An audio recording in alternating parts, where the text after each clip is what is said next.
انسحاب المنتخب السنغالي في نهائي كان 2025 يعد مخالفة مكتملة الأركان.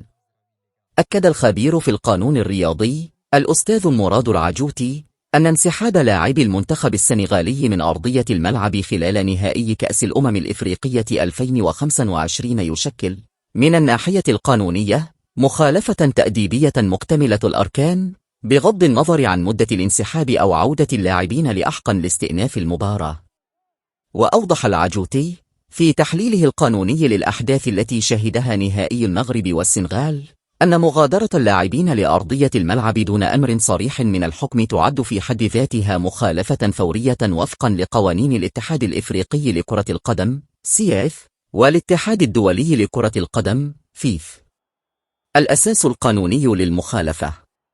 وأشار الخبير القانوني إلى أن هذه الحالة تندرج ضمن مقتضيات المادة 148 من القانون التأديبي للاتحاد الإفريقي لكرة القدم CAF، المادة 14 من القانون التأديبي للاتحاد الدولي لكرة القدم FIFA، حيث ينص القانون على أن رفض مواصلة اللعب أو الانسحاب من المباراة دون مبرر قانوني أو دون إذن من الحكم يعتبر مخالفة تأديبية فورية حتى وإن تم استئناف اللقاء لاحقا.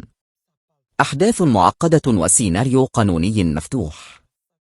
وأضاف العجوتي أن ملف المباراة لا يقتصر فقط على انسحاب اللاعبين، بل يشمل أيضا عدة عناصر قد تكون محل دراسة من طرف اللجان التأديبية، من بينها دخول بعض الجماهير إلى أرضية الملعب، الاحتجاج الجماعي على قرار الحكم، توقف المباراة لفترة طويلة في ظروف أمنية حساسة، تأثير هذه الأحداث على السير الطبيعي للمقابلة.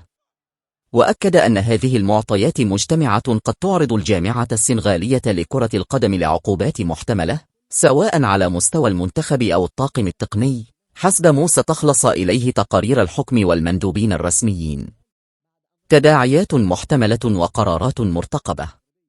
وختم الخبير القانوني تصريحه بالتأكيد على أن الهيئات الكروية القارية والدولية ستعتمد على التقارير الرسمية لتحديد المسؤوليات، مشيرا إلى أن عودة اللاعبين إلى أرضية الملعب لا تلغي من الناحية القانونية وقوع المخالفة، لأنها تحققت بمجرد الانسحاب الأولي.